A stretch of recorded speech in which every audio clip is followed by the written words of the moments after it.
Olá, sejam bem-vindos e muito bem-vindas à nossa aula 2 do projeto Escrita Fiscal da Angélico Contabilidade e Consultoria Empresarial.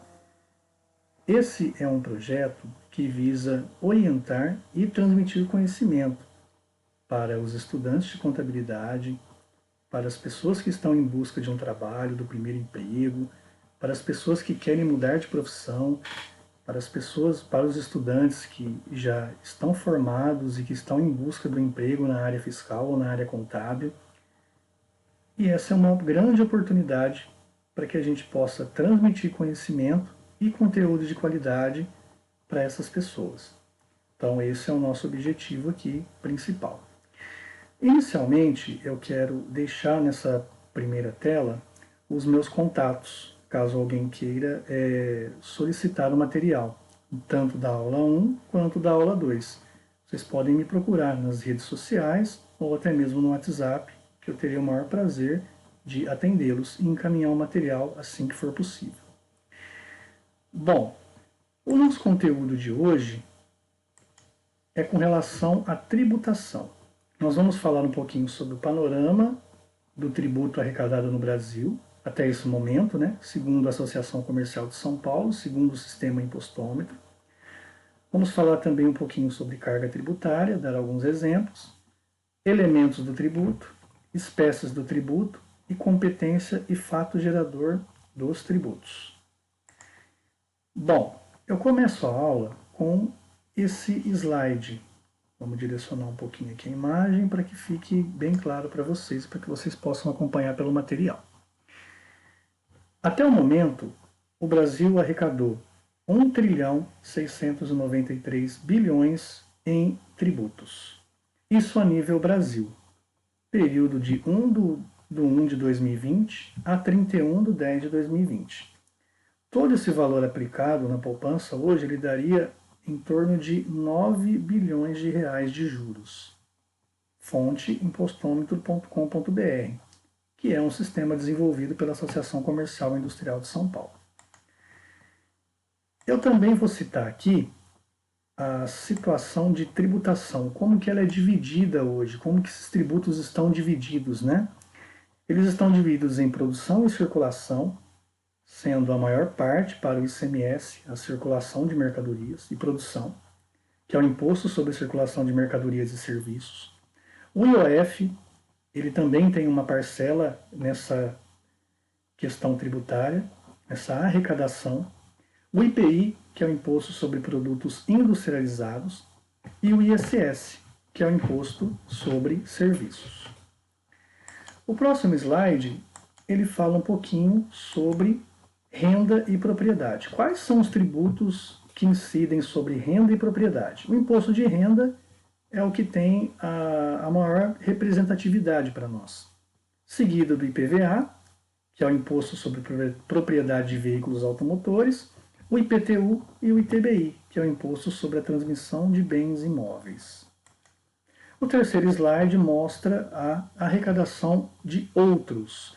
O que são esses outros? Arrecadação para previdência, taxas que tenham poder de polícia, COFINS, contribuição social. Então, todos esses termos serão explicados em aulas futuras. O próximo slide diz respeito ao comércio exterior. Qual é o imposto, qual é o tributo que está envolvido ao comércio exterior? É o imposto de importação e o imposto de exportação. Para imposto de exportação a nível federal, não tem nada indicado nesse sistema do impostômetro aqui da ACI de São Paulo. Então, a maior representatividade é sobre o imposto de importação federal. Então, aqui eu quis exemplificar, conforme dados do impostômetro, quais são os segmentos de tributos que esse sistema faz o cálculo diariamente. Ele é um sistema online, ele vai fazendo atualização, é um painel na realidade, né, que ele mostra o valor em tempo real. O tributo, hoje, ele tem assim, uma característica muito particular. Na verdade, a gente vê e ouve, e até acompanha pela mídia, que é muito falado sobre o termo imposto. Mas o imposto, ele é um tributo. Na verdade, o termo correto que nós da área fiscal conhecemos e que nós temos que realmente ter assim esse entendimento é um tributo. Mas nem todo tributo é imposto. Por exemplo, imposto de renda, ele é um imposto. Qual que é o fato gerador dele? A aferição de renda. Então, mais para frente nós vamos falar um pouquinho sobre essa questão também de fato gerador. E na nossa situação tributária hoje, segundo o Código Tributário Nacional, nós temos 5 tipos de tributos. Quais são esses tipos de tributos? São os impostos, as taxas, contribuições de melhoria, empréstimos compulsórios e as contribuições parafiscais, que também nós vamos elencar cada uma delas. Tributos. Ele recai sobre um bem móvel, sobre um bem imóvel, sobre serviço, exemplo, mão de obra, serviços em geral, contador, advogado, dentista, profissões regulamentadas. Então, para todas essas atividades, seja para fornecimento de produtos ou fornecimento de serviços, haverá sempre um tributo envolvido. E o auxiliar fiscal, o analista fiscal, a pessoa em geral que trate de tributos dentro de uma empresa ou fora dela, ela tem que realmente ter esse entendimento, ter o conhecimento da atividade da empresa, para que possa direcionar o empresário para que ele possa fazer todo o processo tributário corretamente, evitando multa, evitando perdas, e para que ele também entenda, o empresariado brasileiro entenda que a questão fiscal ela não é um ônus. Ela sendo bem administrada, ela representa inclusive lucratividade para a empresa. Bom, um pouquinho aqui sobre carga tributária, né? A nível de conhecimento. Então nós temos hoje aqui esses dados de alguns produtos que foram coletados também pelo impostômetro. Detergente, 30% de tributo, óleo de cozinha, 22,79%, energia elétrica, 45,80%. Então nós temos aqui essa carga tributária e temos assim a carga tributária de inúmeros produtos. No site impostômetro.com.br há uma opção específica ali que você pesquisa, pode fazer essa pesquisa para que possa ter realmente a carga tributária efetiva desses itens ou de demais itens.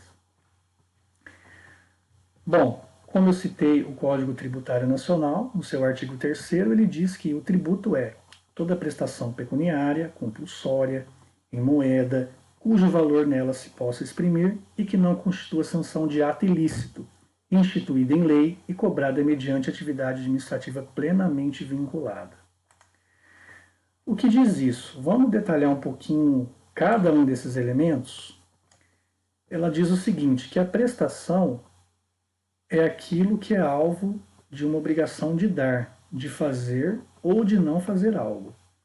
Nessa relação jurídica, ou em uma relação jurídica, né, que nós estamos acostumados, uma parte deve cumprir e a outra deve atender o direito ao cumprimento dessa obrigação ou prestação. Então, como eu citei aqui nesse slide, o tributo é uma obrigação em que o contribuinte tem que dar dinheiro ao Estado. É dessa forma que funciona. Pecuniária significa dinheiro. Portanto, o tributo é uma obrigação que deve ser paga em dinheiro. Eu não posso pagar um tributo, por exemplo, prestando um serviço ou trocando o valor do tributo por uma mercadoria. Isso não é permitido no nosso ordenamento jurídico atual. Detalhando um pouquinho mais os elementos do tributo, nós vamos citar um pouquinho aqui sobre o termo compulsória. O compulsório nada mais é que obrigatório. O contribuinte não tem a obrigação de querer ou não pagar o imposto. É uma prestação de dar obrigatória. Para facilitar a memória, o tributo é uma obrigação obrigatória, em moeda ou cujo valor nela se possa exprimir. O tributo ele deve ser cobrado em moeda ou em algum valor que possa ser convertido em moeda. Eu citei até um exemplo aqui, que é a Lei Paulista sobre o ITCMD. Ela determina que a base de cálculo do imposto é o valor venal ou bem ou direito transmitido, e expressa em moeda nacional ou em UFESP, que é a Unidade Fiscal do Estado de São Paulo. Então, por exemplo, se em 2020 uma UFESP ela vale R$ 27,61, o valor venal do bem é 27.610. E a base de cálculo desse ITCMD pode ser o valor em moeda de 27.610 ou 1.000 UFESPs. O ITCMD é o Imposto sobre Transmissão de Causa-Mortes Doação de Bens Imóveis. O tributo ele é cobrado em moeda e deve ser pago em dinheiro pecúnia. Todavia, é possível quitar um tributo pagando com um bem imóvel, que na forma determinada em lei seja convertido em moeda. Nesse caso, eu posso sim, desde que a lei determine, pagar o tributo utilizando um bem imóvel. Uma observação importante que nós devemos fazer é que, como já foi citado anteriormente, que não é possível o pagamento com bens móveis, com mercadoria. Segundo o entendimento do Supremo Tribunal Federal, seria uma forma de administração pública adquirir materiais sem licitação. Então, o que acontece? Se a administração pública aceitar, por exemplo, que o João, que está devendo R$ 1.000 de tributos, vá lá e dê o notebook dele, ele não pode aceitar, porque dessa forma a administração pública ela vai estar requerendo em uma situação ilícita, que é adquirir material sem licitação. Então, até inserir a fonte aqui, que é a Constituição Federal, artigo 37, inciso 21. Que não constitua sanção de ato ilícito. Sanção de ato ilícito é uma punição por ter agido fora do que determina a lei. A multa é o exemplo clássico. Então, por exemplo, o tributo ele nunca pode ser uma forma de sanção de ato ilícito. Exemplo, cobrar mais imposto de renda do político porque ele desviou verba pública, ou ou aumentar a taxa de coleta de lixo, sendo que não tem resíduo sólido lançado de desacordo com a lei específica. Então tem uma série de nuances que nós devemos observar para que essa situação que não constitua sanção de ato ilícito seja entendida. Instituído em lei, o tributo só é devido se estiver previsto em lei. É uma regra sem exceção. Sem lei não há tributo. Cobrada mediante atividade administrativa plenamente vinculada. Essa atividade ela pode ser vinculada ou discricionária. Discricionária é uma atividade que permite juízo de valor quanto à conveniência e oportunidade de exercê-la, sempre dentro dos limites da lei.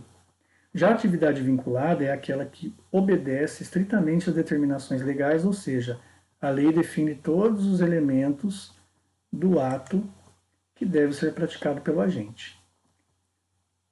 Traduzindo isso aqui, eu dei uma definição através de um quadro, simplificando o que significa cada situação, né? Cada um dos elementos.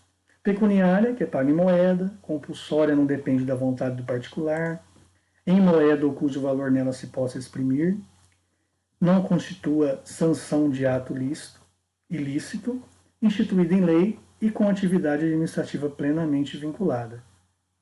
Então tem que ter uma atividade vinculada, ou seja, o auditor fiscal ele não faz análise de mérito para cobrar o tributo. Ele, por exemplo, não pode determinar que tal empresa ou determinada empresa não deva aquele tributo simplesmente classificando, olha, essa empresa ela é do ramo farmacêutico, por exemplo, ó, dessa empresa eu vou eximi-la do tributo.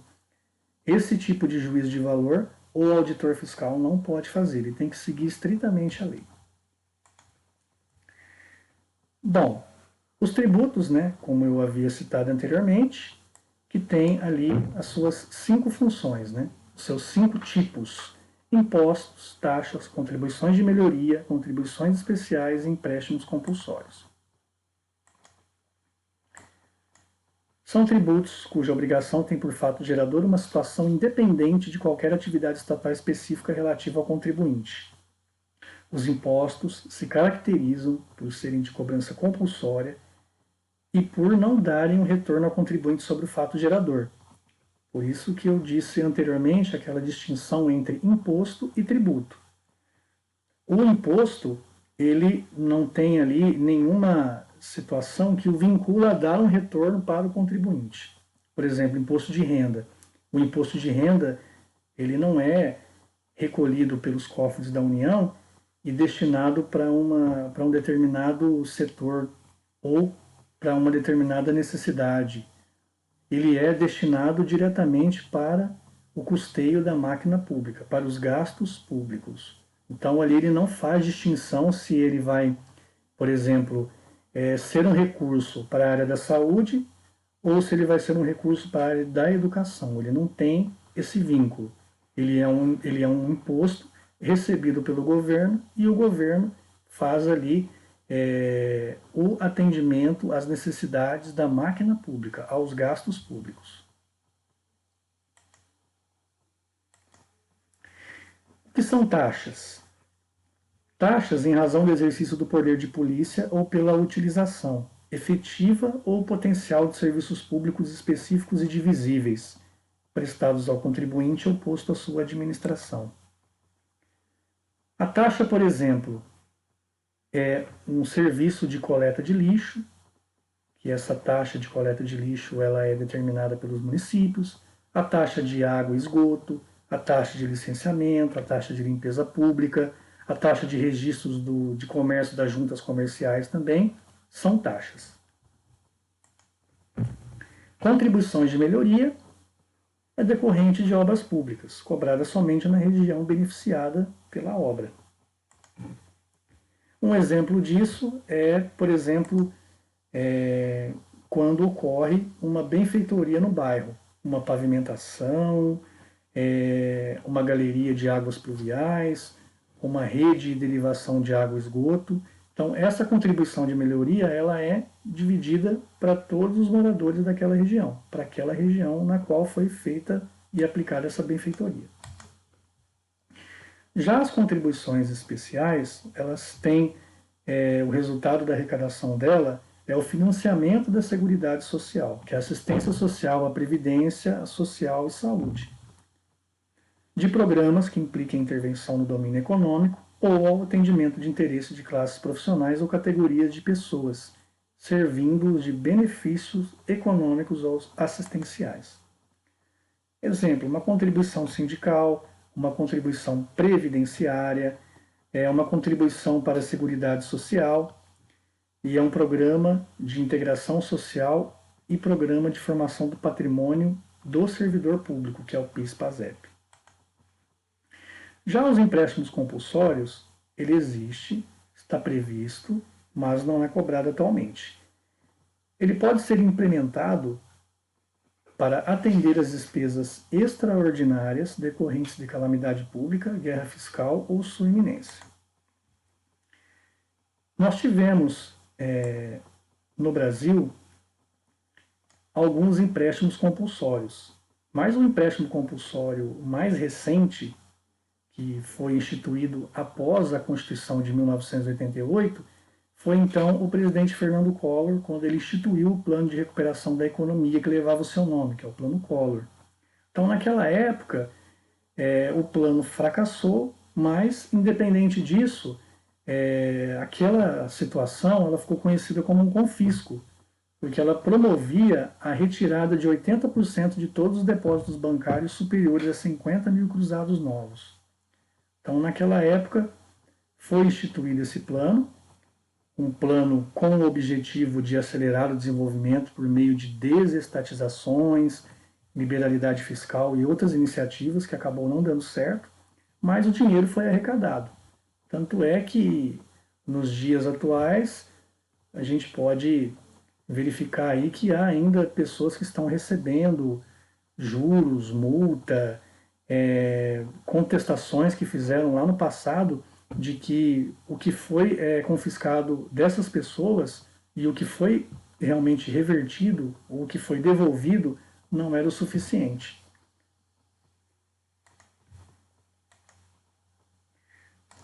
Bom, quais são as funções dos tributos? As funções dos tributos, elas são classificadas em 3 categorias: fiscal, extrafiscal e parafiscal. O fiscal ele é uma função eminentemente arrecadatória, que retrata a fiscalidade do tributo, cujo objetivo é a arrecadação das receitas para a sustentação das necessidades públicas, que é o exemplo que eu citei anteriormente sobre o imposto de renda.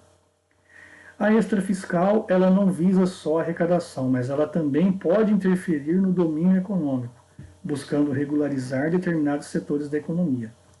Um exemplo que já aconteceu no Brasil foi a redução do IPI para a linha branca e os impostos para exportação e importação. Ou seja, diminuindo esses impostos, o consumo ele aumentou, a arrecadação também aumentou e houve essa contrapartida aí, que é o retorno da arrecadação para os cofres públicos. Né? E a parafiscal, que são aquelas contribuições cobradas por autarquias, órgãos paraestatais, profissionais ou sociais para custear o seu financiamento autônomo. Por exemplo, a taxa anual do CRC, o CREA, a OAB. Então, esses tributos são parafiscais. Vamos falar também um pouquinho sobre tipos de impostos, suas competências e os fatos geradores. Vamos começar pelos impostos federais. Imposto de importação, que é o imposto sobre a importação de produtos estrangeiros e sobre a bagagem de viajante que vier do exterior. O fato gerador desse tributo é a entrada desses produtos e bagagens no território nacional. O contribuinte do imposto é o viajante ou importador. Imposto de exportação é para o estrangeiro de produtos nacionais ou nacionalizados, cujo fato gerador é a saída desses produtos do território nacional e o contribuinte do imposto é o exportador. Ou seja, o Brasil vai fazer uma venda para os Estados Unidos. Então, sobre essa venda é cobrado o imposto de exportação. A região de Franca, ela vai exportar os seus calçados. Sobre essa venda, sobre essa exportação de calçados, é cobrado o imposto de exportação. E esse imposto de exportação, ele pode até, em um determinado momento, sofrer algum tipo de benefício fiscal. Para quê? Para que possa incentivar os produtores de calçados de Franca ou os produtores de calçados de qualquer localidade do país a exportarem. Eles vão ter um incentivo fiscal. Então, esse incentivo fiscal, dependendo do ramo de atividade que o analista fiscal, que o auxiliar, que as pessoas envolvidas no departamento fiscal participam, devem realmente ter essa noção, ter esse conhecimento para que possa, no momento exato, realizar ali o recolhimento de tributos, por exemplo, e de impostos com essa redução, com esse benefício fiscal. Então, isso vai envolver o conhecimento da legislação, o conhecimento ali da atividade fim daquele empresário, daquela empresa, e a parametrização fiscal também em sistema para que a nota saia, a nota fiscal eletrônica, no caso o DANF, ele saia conforme a legislação. Imposto de renda, que é o imposto federal também, que é sobre o acúmulo de renda ou rendimento, que supere R$ 1.903 aproximadamente, né? Isso é um dado já um pouquinho desatualizado, que é de 2015, mas ele é uma situação em que esse fato gerador realmente acontece desde sempre. É sobre o acúmulo de renda ou rendimento do contribuinte. O imposto sobre produtos industrializados recai sobre o produto importado. Quando do seu desembaraço, quando essa mercadoria chega do país de origem e para, por exemplo, no Porto de Santos ou em qualquer outro porto do Brasil, então esse processo chama-se desembaraço. Então esse desembaraço é feito o cálculo de todos os impostos ali. E um deles é o imposto sobre produtos industrializados de mercadorias importadas, o imposto de exportação. E também o imposto de importação ele vai recair sobre o arrematador, quem compra, por exemplo, mercadorias de leilão. Ele é o contribuinte e o fato gerador vai ser o arremate dessa mercadoria. Imposto sobre operações financeiras, que é o IOF.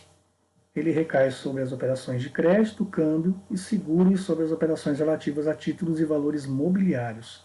seus contribuintes são as partes envolvidas em cada uma das operações descritas. Então, por exemplo, se a pessoa faz uma operação de crédito, cada pessoa envolvida na operação, ela vai ter um percentual ali de IOF, que é o Imposto Federal.